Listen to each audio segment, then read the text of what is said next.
Good morning student. कल हम मानव भूगोल का पाठ नंबर 3 जनसंख्या वितरण घनत्व और वृद्धि इसके बारे में पढ़ रहे थे। तो हमने कल जनसंख्या के बारे में पढ़ा। जनसंख्या क्या होती है? किसी स्थान विशेष पर स्थायी रूप से निवास करने वाले लोगों की संख्या को जनसंख्या कहते हैं। इसके बाद हमने पढ़ा कि भाई मानव को प्राकृतिक संसाधन रूप में क्यों कहा जाता है? वो इसलिए कहा जाता है क्योंकि मानव अपने ज्ञान, बुद्धि, कौशल आदि की सहायता से प्रकृति में जो भी चीजें हैं, चाहे वो जल, वायु, मिट्टी, खनिज, वनस्पति आदि का उपयोग करता है और उनको अपने उपयोग हेतु सक्षम बनाता है। इसलिए मानव को संसाधन के रूप में जाना जाता है। इसके बाद हमने पढ़ा कि जनसंख्या वितरण और घनत्व के बारे में। तो जनसंख्या वितरण क्या होता है? जनसंख्या वितरण का मतलब होता है फैलाव, जनसंख्या का फैलाव। और उसके बाद घनत्व का मतलब क्या होता है? घनत्व होता है कि जो क्षेत्रफल और जो जनसंख्या दोनों में क्या संबंध है, ये इसको प्रदर्शित करता है। अब उसके बाद में हम देखेंगे, हमने पूरे विश्व में जनसंख्या की कैसी स्थिति है उसके बारे में देखा। वितरण में ऐसा मान्यता पाई जाती है कि उत्तरी गोलार्ध में जनसंख्या कितनी है, दक्षिण गोलार्ध में जनसंख्या कितनी है, इन सब के बारे में हमने देखा। उसके बाद हमने देखा कि जो पूरे विश्व की जनसंख्या कितनी है। तो 2013 के आंकड़ों के अनुसार 714 करोड़ पूरे विश्व की जनसंख्या है। उसके बाद हमने देखा कि सर्वाधिक जनसंख्या वाला जो महाद्वीप है वो कौन सा है? एशिया महाद्वीप है। सबसे कम जनसंख्या ओशिनिया में। लगभग एशिया महाद्वीप में विश्व की जनसंख्या का लगभग 60% पाया जाता है, जबकि ओशिनिया में 0.35% पाया जाता है। ये सारी चीज हमने कल देखी। इसके बाद हमने देखा जनसंख्या के आधार पर देश, लगभग 5 जो बड़े देश हैं पूरे विश्व में। पहले नंबर पर चीन, दूसरे नंबर पर भारत, तीसरे नंबर पर संयुक्त राज्य अमेरिका, चौथे नंबर पर इंडोनेशिया और पांचवें नंबर पर ब्राजील। इनके बारे में हमने कल पढ़ा कि सबसे सर्वाधिक जनसंख्या वाला जो देश है वो चीन है। भारत का दूसरा नंबर है। भारत की 2011 के अनुसार जो जनसंख्या है वो 121 करोड़ है और 2013 के अनुसार जो है 127 करोड़ है। अब आगे हम बात करते हैं कि पूरे विश्व को जनसंख्या के आधार पर कितने भागों में बांटा गया है।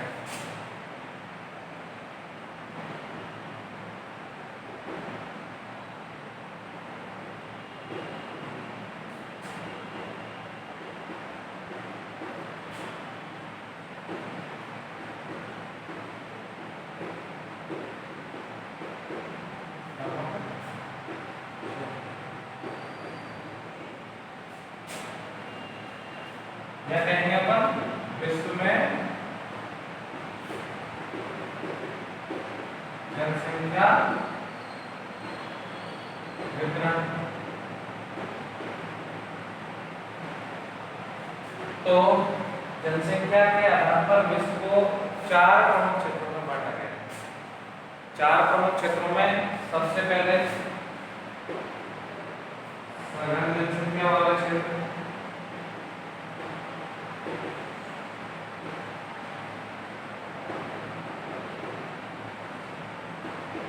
सघन जनसंख्या वाले क्षेत्र। सघन जनसंख्या वाले जो क्षेत्र ऐसे क्षेत्र हैं जहां पर लोगों के रहने के लिए अनुकूल दशाएं पाई जाती हैं। और सघन जनसंख्या के आधार पर विश्व को 5 भागों में बांटा गया है। सबसे नंबर पर पूर्वी एशिया। सघन जनसंख्या के आधार पर विश्व के 5 भाग या प्रदेश है। नंबर 1 पूर्वी एशिया।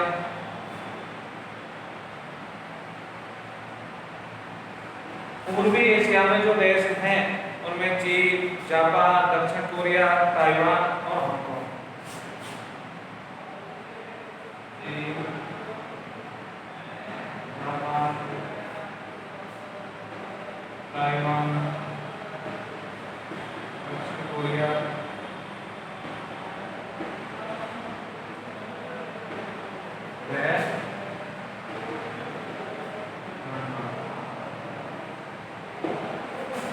यानी पूर्वी एशिया में सर्वाधिक जो जनसंख्या वाले देश हैं उनमें चीन है, जापान है, ताइवान है, दक्षिण कोरिया और हांगकांग। उसके बाद दूसरे नंबर पे दक्षिण एशिया के जो देश हैं उनमें भारत, पाकिस्तान, श्रीलंका, बांग्लादेश और नेपाल।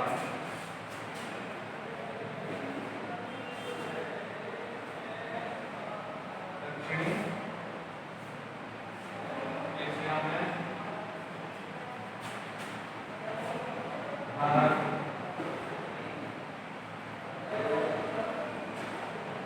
पाकिस्तान, नेपाल और बांग्लादेश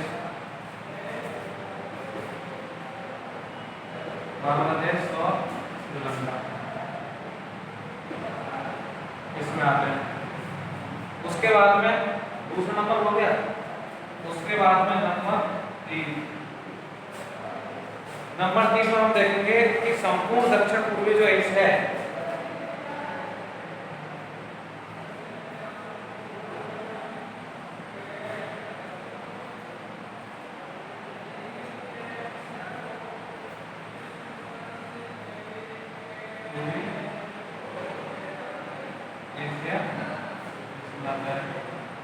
और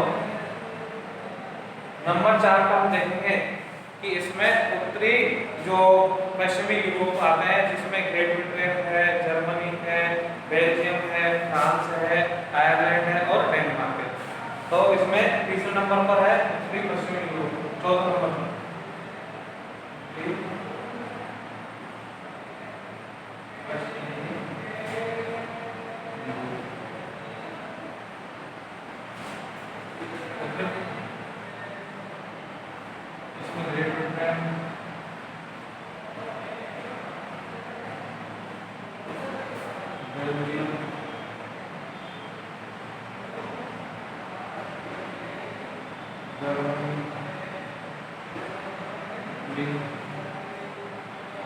ये देश इसमें आयरलैंड, फ्रांस,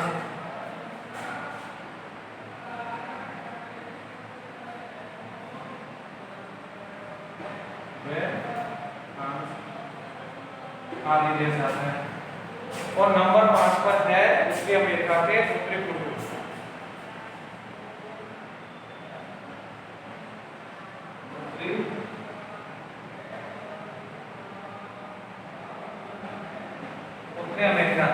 उत्तरी अमेरिका में पूर्वी जो सेंट्रल अमेरिका और उत्तरी पूर्वी कनाडा,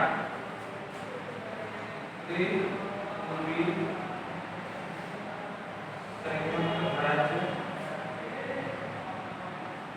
अमेरिका व उत्तरी पूर्वी कनाडा इसमें आते हैं। एक बार दोबारा देखेंगे हम। पूरे विश्व में यदि अपन जनसंख्या के आधार पर संपूर्ण विश्व को प्रदेशों में विभक्त करें तो मोस्टली 4 भागों में इसको बांटा गया है। सबसे पहले नंबर पर वो क्षेत्र जहाँ पे सघन जनसंख्या पाई जाती है। ऐसे क्षेत्रों में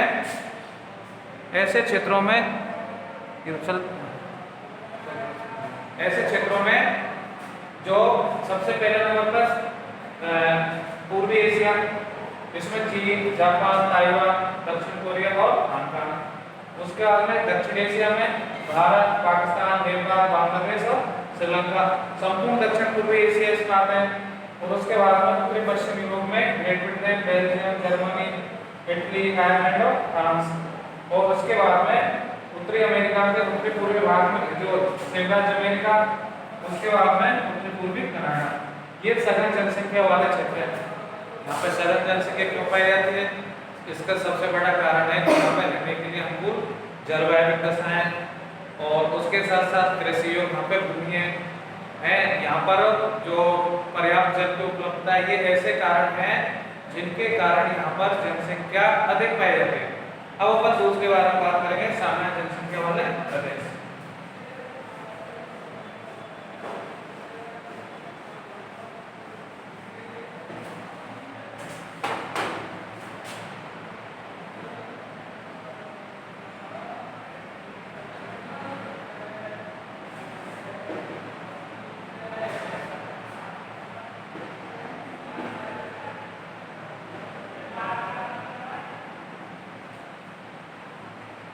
सामान्य जनसंख्या वाले प्रदेशों में ऐसे प्रदेशों को सम्मिलित किया जाता है जहां पर पारिस्थितिकी जनसंख्या निवास के लिए सामान्य दशाएं प्रदान करती है, यानी ज्यादा अनुकूल दशाएं नहीं है, सामान्य दशाएं। अब वहां पे कोई कोई कारण है, इसलिए वहां पर जो लोग हैं वो रहते हैं। जैसे कि अपन बात करें एंडीज पर्वत पर, अब ऐसी क्या वो सामान्य दशाएं पाई जाती है, तो सामान्य दशाओं में वहां के जो स्थानीय लोग हैं या वहां पर रहने वाले जो लोग हैं वो उन सामान्य परिस्थितियों के साथ अपने आप को अनुकूलित कर लेते हैं, अनुकूलन कर लेते हैं।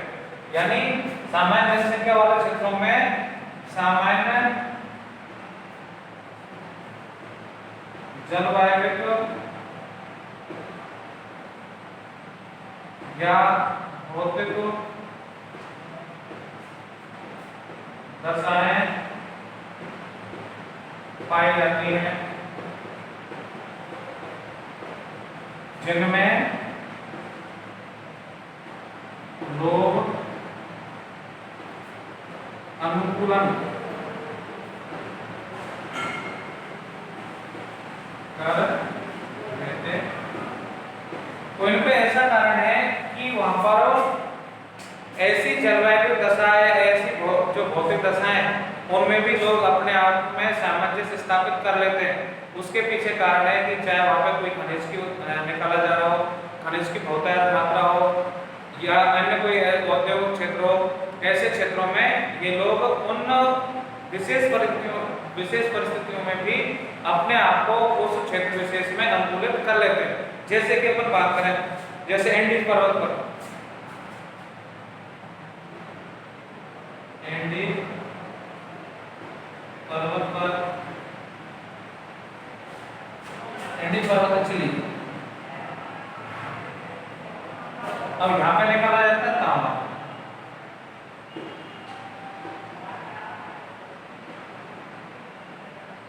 एंडीज पर्वत पर जो चिली में तांबे का खनन होता है, पूरे विश्व में सर्वाधिक मात्रा में यहाँ पे तांबा निकाला जाता है। तो अनुकूल परिस्थितियां नहीं है, लेकिन जो लोग हैं वो वहां पर अनुकूल जो परिस्थितियां अनुकूल नहीं है, लेकिन वो अपने आप को अनुकूलित कर लेते हैं। क्यों कर लेते हैं? क्योंकि वहां पर जो लोग औद्योगिक विकास हुआ है, जो औद्योगिक विकास हुआ तो वहां के जो लोग हैं उनको रोजगार की प्राप्ति हुई है, उनकी आय में वृद्धि हुई है। तो इस तरह से ये लोग अपने आप को उस क्षेत्र विशेष में अपने आप को अनुकूलित कर लेते हैं। अब अपन बात करें दूसरा, जैसे ऑस्ट्रेलिया।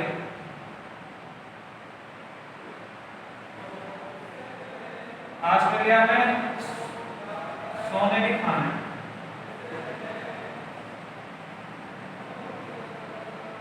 सोने के जो खाना है उनमें कालोरी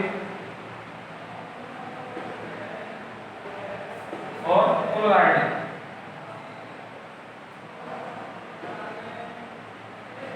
दो खाने। अनुकूल परिस्थितियां नहीं है रहने के लिए, लेकिन सोने की यहाँ पे सोने का खनन किया जा रहा है, लोगों को रोजगार की प्राप्ति हो रही है।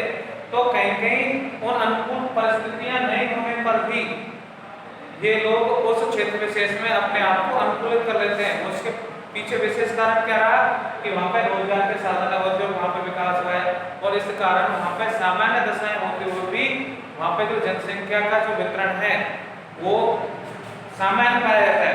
अधिक नहीं, अधिक तो होता है वहाँ पे जलवायु दशा अनुकूल हो, जल की पर्याप्त उपलब्धता हो, समतल भूमि हो, ऐसे क्षेत्रों में जनसंख्या अधिक पाई जाती है। लेकिन सामान्य परिस्थितियां यहाँ पे उपलब्ध है तो लोग वहाँ पर वो जो लोग हैं अपने आप को उसके प्रति अनुकूलित कर लेते हैं। और इसका उदाहरण हमने देखा कि एंडीज पर्वत पर जो तांबे का खनन होता है तो चाहे अनुकूल परिस्थितियां नहीं है, लेकिन उनके साथ साथ वो अपने आप को अनुकूलित कर लेते हैं। ऑस्ट्रेलिया में जो सोने की खान है वहाँ पे अनुकूल परिस्थितियां नहीं है, सामान्य परिस्थितियां हैं दोनों क्षेत्रों में, लेकिन तो भी वहाँ जो लोग हैं वो रहते हैं। और उसके पीछे कारण है कि वो उन जो क्षेत्र विशेष में पाए जाने वाले, चाहे वो जलवायु दशाएं चाहे भौतिक दशाएं, उनमें वो लोग अपने आप को अनुकूलित कर लेते हैं। अब अपन तीसरे नंबर पर बात करेंगे साहब विरल जनसंख्या वाले क्षेत्रों।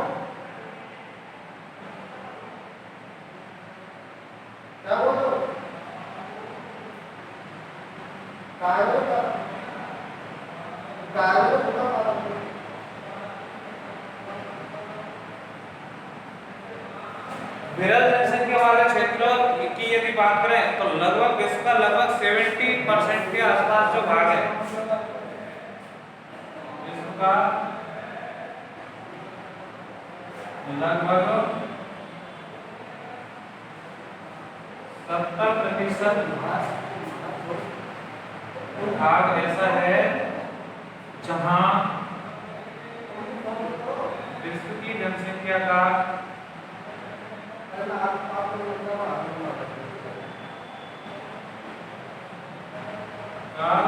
5% भाग पाया जाता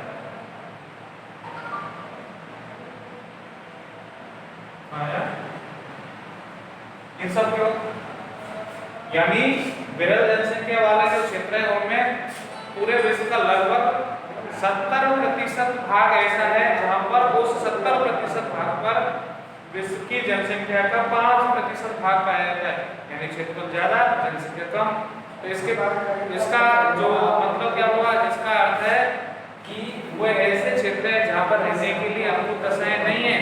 वहां पे अनुकूल दशा नहीं होने के कारण जनसंख्या बहुत ही कम पाई जाती है। इन क्षेत्रों में स्थिति, ऊंचाई और जलवायु की विषम परिस्थितियां हैं और इन परिस्थितियों में, विषम परिस्थितियों में लोग हैं वो नहीं रह पाते और इन सबके कारण जो लोग हैं वो ऐसे क्षेत्रों में नहीं रह पाते, इसलिए यहाँ पे जनसंख्या विरल पाई जाती है। अब इसके बाद में नंबर 4 अति न्यून जनसंख्या वाले क्षेत्र।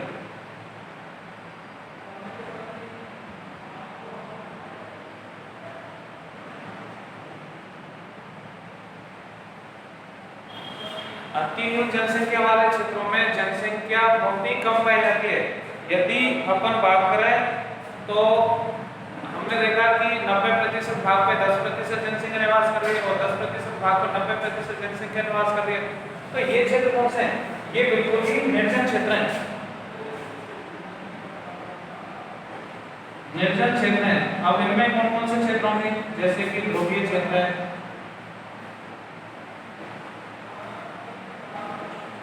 मरुस्थलीय क्षेत्र है,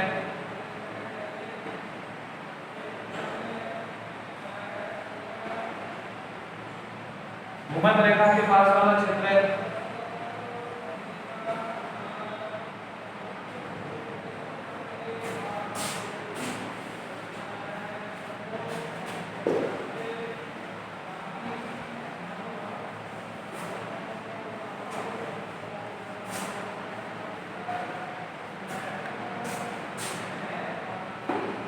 नंबर 4 है अति न्यून जनसंख्या वाले क्षेत्र।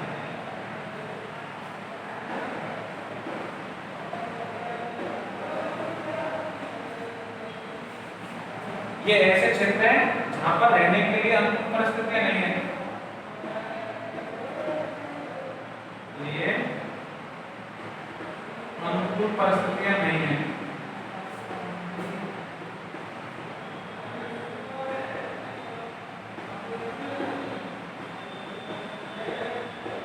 अब जैसे कि यानी बिल्कुल ये जनसंख्या घनत्व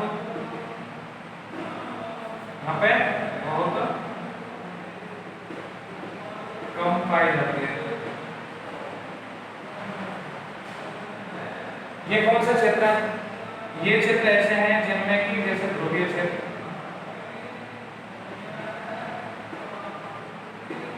मरुस्थलीय क्षेत्र,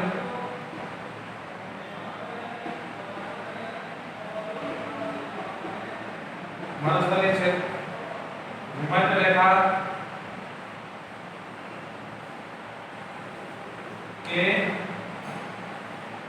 समीप वाले क्षेत्र, भूमध्य रेखा के समीप वाले क्षेत्र। तो ये क्षेत्र क्या है? यहाँ पर ऐसी स्थितियां हैं जो रहने के लिए अनुकूल नहीं से नहीं है। ध्रुवीय क्षेत्र है, साल भर बर्फ पड़ती है, सूर्य का प्रकाश बहुत ही कम प्राप्त होता है और टेम्परेचर 0 डिग्री से नीचे रहता है।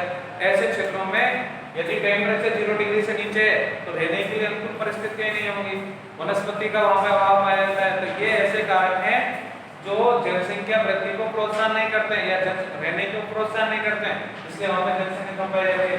मरुस्थलीय क्षेत्र है, वर्षा पानी की कमी है, वनस्पति के यहाँ पे अभाव है, रेत ही रेत पाई जाती है यहाँ पे, भूखमरी आंधी चलती, तो ये लोगों के रहने के लिए अनुकूल नहीं है। भूमध्य रेखा के समीप वाले क्षेत्र यहाँ पे बहुत ज्यादा वर्षा होती है, टेम्परेचर बहुत ज्यादा रहता है, साल भर टेम्परेचर ज्यादा रहता है।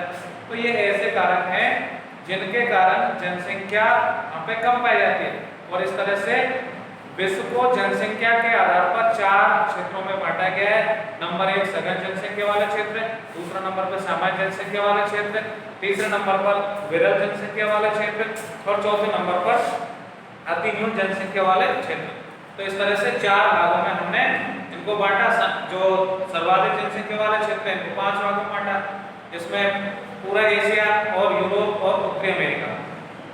एशिया की अगर बात करें तो पहले नंबर पर पूर्वी एशिया, उसके बाद में दक्षिण एशिया और तीसरे नंबर पर दक्षिण पूर्वी एशिया, इसके बाद में दक्षिण पश्चिम यूरोप और इसके बाद में उत्तरी पूर्वी उत्तरी अमेरिका में ये क्षेत्र ऐसे हैं जहाँ पर जलवायु की दशाएं अनुकूल है, जल की पर्याप्त उपलब्धता है, कृषि योग्य भूमि है। ये सब ऐसे कारण है जिनके कारण वहाँ पे जनसंख्या अधिक पाई जाती है।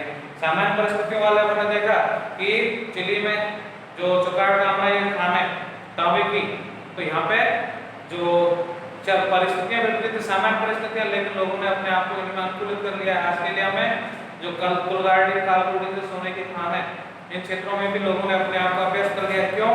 इसलिए कर लिया क्योंकि वहाँ पर रोजगार मिला हुआ है, और रोजगार मिला हुआ है तो औद्योगिक विकास हुआ है, इनकी आय में वृद्धि हुई है, तो सारी सुविधाओं में वृद्धि होगी। इसलिए सामान्य जनसंख्या वाले क्षेत्रों, विरल जनसंख्या वाले क्षेत्रों में बहुत से कारक जैसे स्थिति है, ऊंचाई है, जलवायु की जो विषम दशाएं, ये सब इसको प्रभावित करते हैं। और सबसे अति न्यून जनसंख्या वाले क्षेत्रों में ध्रुवीय क्षेत्र है, विषुवत रेखा के आसपास के क्षेत्र है, मरुस्थलीय क्षेत्र है, ये ऐसे क्षेत्र हैं यहाँ पे जनसंख्या कम पाई जाती है। तो इस तरह से हमने विश्व को जनसंख्या के आधार पर 4 भागों में बांटा। अब अपन बात करेंगे जनसंख्या वितरण को प्रभावित करने वाले कारक।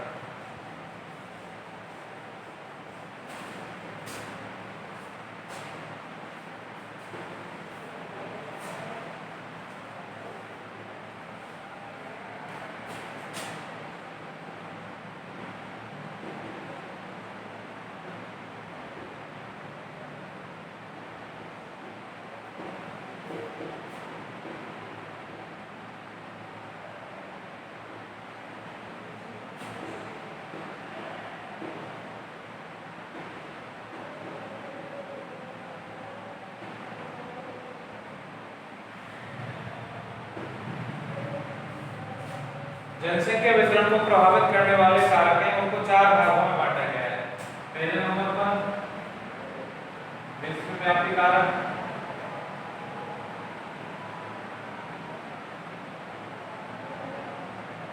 नंबर दूसरा है प्रादेशिक कारक,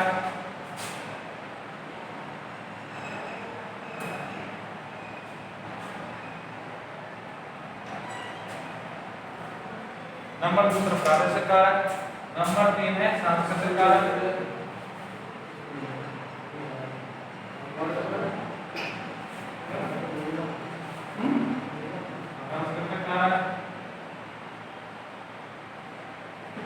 और नंबर अगला है सामयिक कारक।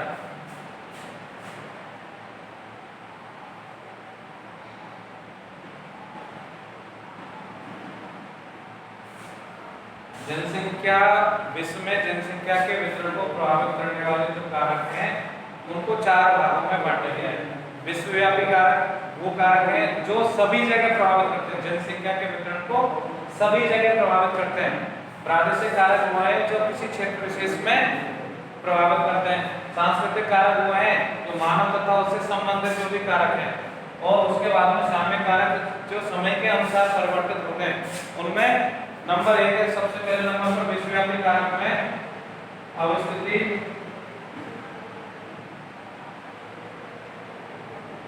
एवं विस्तार।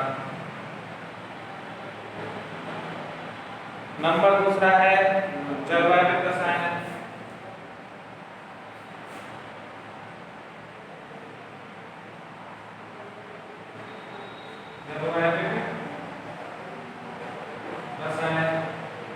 नंबर 3 है राशन, और नंबर 4 से ऊंचाई। और अपन को समझना है, ये हर बार एग्जाम में क्वेश्चन आता है इनका कि जनसंख्या वितरण को प्रभावित करने वाले कौन से कारक आपके बाहर गया है 2020 में, तो अपन को समझने की आवश्यकता है। देखो अपन देखेंगे कि विश्वव्यापी कारक कैसे हैं, ऐसे कारक तो सभी पूरे विश्व में कहीं ना कहीं ये कारक जनसंख्या के वितरण को प्रभावित करते हैं। अवस्थिति और जो विस्तार है उसमें क्या है, अवस्थिति और विस्तार में यह कि ऐसे क्षेत्र जो भूमध्य रेखा के समीप पाए जाते हैं वहां पर जनसंख्या यानी उस प्रदेश की स्थिति कहाँ कैसी है, भूमध्य रेखा के समीप है या दूर है, क्या है, तो ये सारे कारक कहीं ना कहीं उसको प्रभावित करता है। अपन देखेंगे कि अवस्थिति का क्या हुआ है, विस्तार का क्या है, हम देखेंगे कि ऐसे कारक जो यानी जो अवस्थिति में भूमध्य रेखा के समीप वाले क्षेत्र वहां पे जनसंख्या कम पाई जाती है। इसके पीछे कारण क्या है, इसके पीछे कारण है कि वहां पे तापमान बहुत अधिक पाया जाता है। भूमध्य रेखा पे तो रोजाना दोपहर बाद रोजाना वर्षा होती है, तो ऐसे में सघन वन पाए जाते हैं, टेम्परेचर अधिक है तो सघन वन पाए जाएंगे, तो वहां पे जंगली जीव, कीड़े मकोड़े, कीट पतंग जो है वो सब अधिक होंगे। तो इसलिए अवस्थिति में अब ध्रुवीय क्षेत्रों के बारे में बात करें, ध्रुवीय क्षेत्रों में वहां पे जनसंख्या कम पाई जाए, तो दुनिया की जो विश्व की जो अधिकतर जो आबादी है 20 डिग्री से लेकर के 60 डिग्री तक के बीच में पाई जाती है। इसलिए क्यों है हमें इसलिए पाई जाती है, उसके पीछे कारण है कि रहने के लिए अनुकूल जो स्थितियां हैं वो केवल 20 डिग्री से लेकर के और 60 डिग्री तक है। तो ये पहला होगा। उसका जलवायु दशा है, जलवायु दशा में हम देखेंगे कि लोग ऐसे क्षेत्रों में जाना बिल्कुल पसंद नहीं करते, रहना बिल्कुल नहीं पसंद नहीं करते हैं जहाँ पर सबसे ज्यादा टेम्परेचर हो, सबसे कम टेम्परेचर हो, सर्वाधिक वर्षा हो, सबसे कम वर्षा हो, ऐसे क्षेत्रों में वो रहना पसंद नहीं करते। केवल ऐसे क्षेत्रों में रहना पसंद करते हैं जहां पर स्वास्थ्यवर्धक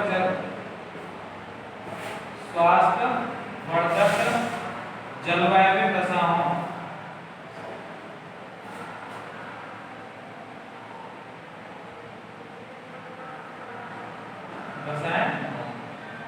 अब अपन बात करें धरातल कैसे प्रभाव करता है। पहाड़ी क्षेत्र, पहाड़ी क्षेत्रों में बहुत ही कम लोग रहते हैं, मरुस्थलीय क्षेत्र है उसमें बहुत ही कम लोग रहते हैं, तो इसके पीछे कारण क्या है, इसके पीछे कारण है कि कोई भी व्यक्ति ऐसे क्षेत्र में रहना पसंद करता है जहाँ पर धरातल बिल्कुल समतल हो। मैदानी भागों में पहाड़ी क्षेत्र और प्राकृतिक जो ऐसे क्षेत्र है पठारी क्षेत्र है उनमें से ज्यादा जनसंख्या मैदानी क्षेत्रों में पाया जाता है। इसके पीछे कारण ये है कि वहाँ पर धरातल समतल धरातल है, वहाँ पर नहरें निकाली जा सकती है, परिवहन के जो साधन है वो वहाँ पर विकसित होते हैं, औद्योगिक विकास है वो सबसे ज्यादा मैदानों में होता है, हवाई अड्डे वो सबसे ज्यादा विकसित होते हैं। तो ये सारी चीजें औद्योगिक विकास भी इन क्षेत्रों में होता है। तो ये सारे ऐसे कारक हैं जो इसको प्रभावित करते हैं। अब इसके बाद में समुद्र से ऊंचाई, हमने देखा कि विश्व की लगभग 80% की लगभग जो आबादी 500 मीटर से अधिक ऊंचाई पे नहीं रहती है। ज्यादा ऊंचाई पे जाएंगे तो तापमान 165 मीटर की ऊंचाई पर जो टेम्परेचर है वो 1 डिग्री सेल्सियस कम हो जाता है, तो ऊंचाई पे जाएंगे टेम्परेचर कम हो जाता है। ज्यादा ऊंचाई वाले क्षेत्र वहां पर बर्फबारी होती है, तो वो रहने के लिए अनुकूल परिस्थितियां वहां पे नहीं है। ऐसे कारकों में जो ये विश्वव्यापी कारक हैं जो प्रत्येक क्षेत्र विशेष में देखने को मिलते हैं, यानी जनसंख्या के वितरण को प्रभावित करने में इन सब की भूमिका है। अब अगर बात करें प्रादेशिक कारक, प्रादेशिक कारक में ऐसे कारक है जो किसी क्षेत्र विशेष में वो एक दूसरे से भिन्न हो सकते हैं लेकिन वो जनसंख्या के वितरण को प्रभावित करते हैं। इसमें पहले नंबर पे भूमि की बनावट,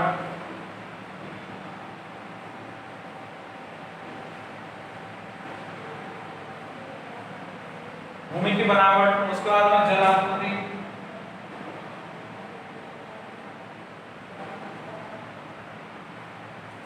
इसके बाद तीसरे नंबर पे मिट्टियां,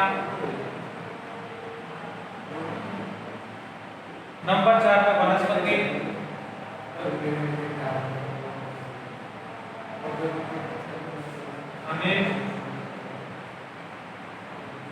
और इसके साथ साथ अगला है शक्ति के संसाधन, शक्ति के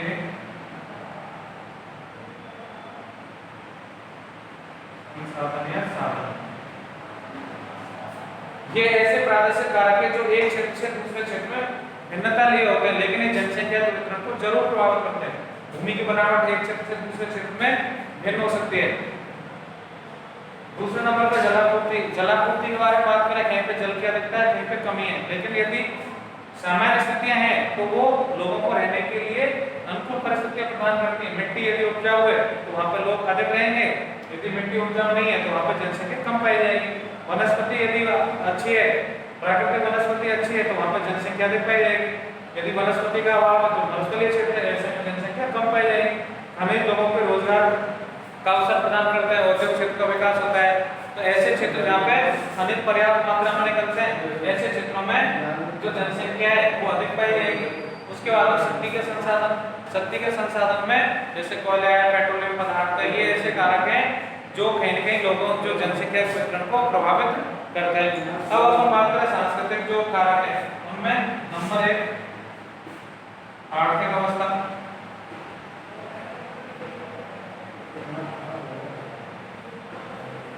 आर्थिक अवस्था में जो कि वो जो देश है या वो क्षेत्र है वहाँ के लोगों की आर्थिक स्थिति कैसी है।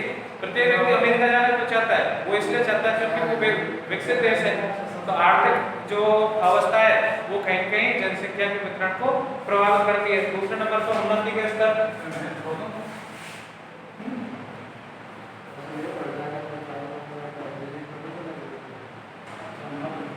उन्नति का स्तर वो उसके पास टेक्नोलॉजी कैसी है, रोजगार के कैसे साधन है, स्वास्थ्य सुविधाएं, संचार सुविधाएं, परिवहन की सुविधाएं वहाँ पे विकसित है या नहीं है। ये ऐसे कारण हैं जो इसको प्रभावित करते हैं। उसके बाद में राजनीतिक स्थिति।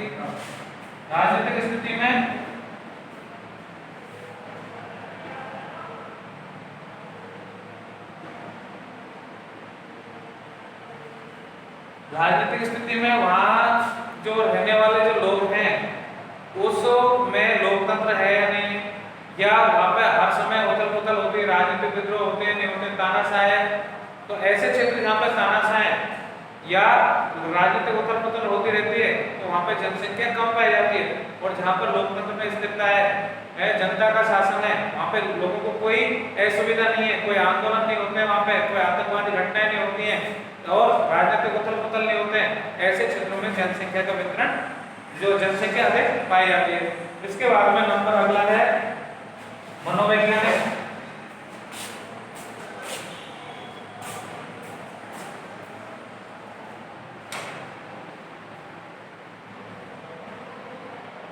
मनोवैज्ञानिक कारक भी एक व्यक्ति को दूसरे क्षेत्र में जाने के लिए प्रोत्साहित करता है। जैसे कि प्रत्येक देश के बारे में आम धारणा होती है, प्रत्येक आदमी अमेरिका जाना चाहता है, लेकिन अब कोरिया, दक्षिण कोरिया या उत्तरी कोरिया चला है। दक्षिण कोरिया तो ठीक है, लेकिन उत्तरी कोरिया जा सकते हो कि नहीं जा सकते? क्यों? क्योंकि पता है कि भाई कि जो वहाँ का शासक है वो बहुत ही जो खतरनाक आदमी है और वो किसी को भी नहीं बख्शता है। वहाँ पे कानून नाम की कोई चीज नहीं है। पाकिस्तान के बारे में बात करें कि पाकिस्तान में जा सकते हो, नहीं जा सकते, लेकिन अमेरिका के बारे में बात करें तो प्रत्येक आदमी अमेरिका जाना चाहता है। क्यों जाना चाहता है? क्योंकि वहाँ के लोगों का रहने का जो जीवन स्तर है बहुत ही ऊंचा है, वहाँ पर रोजगार के पर्याप्त साधन है, स्वास्थ्य सुविधाएं, परिवहन की सुविधाएं, संचार की सुविधाएं वहाँ पे अच्छी स्थिति में। तो मनोवैज्ञानिक कारक भी जनसंख्या के वितरण को प्रभावित करता है। इसके बाद में अगला है आपका परिवहन।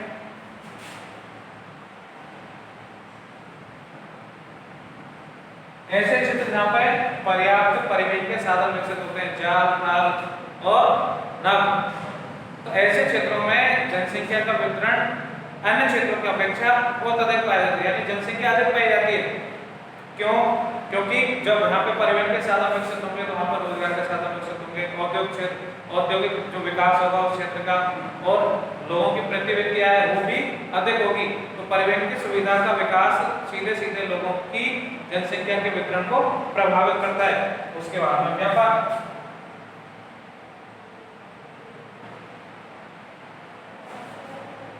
व्यापार भी जनसंख्या के वितरण को प्रभावित करता है, क्योंकि व्यापार से रोजगार के अवसर बढ़ते हैं, रोजगार के अवसर बढ़ने से लोगों की आय में वृद्धि होती है। तो ये ऐसे कारक हैं जो जनसंख्या के वितरण को प्रभावित करते हैं। वो सांस्कृतिक कारक है। सामयिक कारक है कि वो समय के अनुसार बदल भी सकते हैं। पहले नंबर पर वातावरण के साथ अनुकूलन, वातावरण के साथ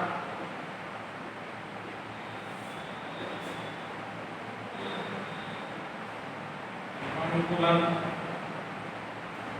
नंबर दूसरा है पारस्परिक निर्भरता, वातावरण के साथ अनुकूलन, पारस्परिक निर्भरता, धर्म,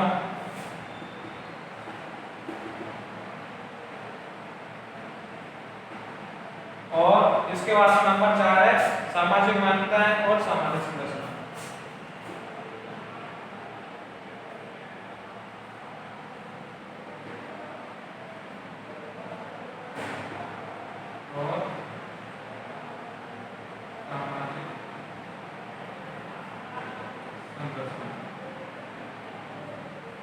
अब अपन बात करते हैं कि सामयिक कारक कौन से कारक हैं। ऐसे कारक हैं जो समय के अनुसार बदल सकते हैं या लोग समय के अनुसार अपने आप को परिवर्तित कर लेते हैं। जैसे वातावरण के साथ अनुकूलन, कोई व्यक्ति है उष्णकटिबंधीय क्षेत्र में रहता है, लेकिन यदि उसको शीत कटिबंधीय क्षेत्र में या शीत जलवायु, उष्ण जलवायु वाले व्यक्ति को शीत जलवायु वाले क्षेत्र में कोई रोजगार की प्राप्ति हो जाए, तो वह व्यक्ति वहां जाकर के उस वातावरण के साथ अपने आप को अभ्यस्त कर लेता है, और इस तरह से वो वातावरण ने उस जो वातावरण का अनुकूलन क्यों हुआ, क्योंकि उसको रोजगार की प्राप्ति हुई, तो वो वहां जाकर के रहने लग गया, कहीं ना कहीं जनसंख्या के वितरण को उसने प्रभावित किया। उसके बाद में पारस्परिक निर्भरता, पारस्परिक निर्भरता के बारे में बात करें अपन, तो एक दूसरे के साथ एक व्यापार के बारे में बात करें, जैसे कि पारस्परिक निर्भरता में क्या होता है, एक व्यक्ति कोई चीज का उत्पादन करता है तो दूसरा उस जो उत्पादित वस्तु उसको खरीदार होता है, तो पारस्परिक निर्भरता जहां पर है वो भी जो जनसंख्या के वितरण को प्रभावित करता है। अपन दूसरी बात करें कि पारस्परिक निर्भरता एक क्षेत्र, जैसे संपूर्ण भारत के बारे में बात करें तो किसी क्षेत्र विशेष में मक्का का उत्पादन ज्यादा होता है, कहीं पे गेहूं का उत्पादन ज्यादा होता है, कहीं पे चाय का उत्पादन होता है, कहीं पे अन्य जो फसलों का उत्पादन होता है। तो जहाँ उत्पादन अधिक होता है वो लोग कम उत्पादन वाले जो क्षेत्र हैं उनमें अपनी जो फसलें हैं उनका निर्यात करते हैं, और जहाँ उनको कमी है वो उसका आयात करते हैं। एक दूसरे की तरफ जो पारस्परिक निर्भरता है वो बढ़ी, तो पारस्परिक निर्भरता भी जो जनसंख्या के वितरण को प्रभावित करता है। धर्म, प्रत्येक व्यक्ति उस क्षेत्र में निवास करना पसंद करता है जहाँ अपने धर्म विशेष के लोग, अपनी मान्यताओं को मानने वाले लोग वहाँ पे निवास करते हो। तो धर्म भी जो सामाजिक मान्यताएं, जो रीति रिवाज है, जो भी हैं, त्योहार है, उत्सव है, वो सब ऐसे क्षेत्रों में लोगों को जाने के लिए प्रोत्साहित करता है, जनसंख्या के वितरण को प्रभावित करता है। और सामाजिक संरचना भी जनसंख्या के वितरण को प्रभावित करती है। प्रत्येक व्यक्ति अपने समाज के साथ रहना पसंद करता है, तो ऐसे क्षेत्रों में रहना पसंद करेगा जहाँ पे उसके समाज के लोग हों, वहाँ जो वो अपने विचारों को प्रकट कर सके, वहाँ उसका मान सम्मान हो। ऐसे कारक जो है वो जनसंख्या के वितरण को प्रभावित करते हैं या जनसंख्या वितरण में अपनी महत्वपूर्ण भूमिका निभाते हैं। तो इस तरह से जनसंख्या को प्रभावित करने वाले जो कारक हैं, जनसंख्या वितरण को प्रभावित करने वाले कारक हैं, उनको 4 भागों में बांटा है: विश्वव्यापी कारक, प्रादेशिक कारक, सांस्कृतिक कारक और सामयिक कारक। विश्वव्यापी कारक में अवस्थितीय विस्तार, जलवायु दशाएं, धरातल और समुद्र से ऊंचाई। प्रादेशिक कारक में भूमि की बनावट, जलापूर्ति, मिट्टी, वनस्पति, खनिज और शक्ति संसाधन। सांस्कृतिक कारक में आर्थिक व्यवस्था, उन्नति के स्तर, राजनीतिक स्थिति, मनोवैज्ञानिक कारक, परिवहन और व्यापार। उसके बाद में सामयिक कारक में वातावरण के साथ अनुकूलन, पारस्परिक निर्भरता, धर्म, सामाजिक मान्यता और सामाजिक संरचना। ये सब ऐसी हैं जो कहीं जनसंख्या के वितरण को प्रभावित करते हैं।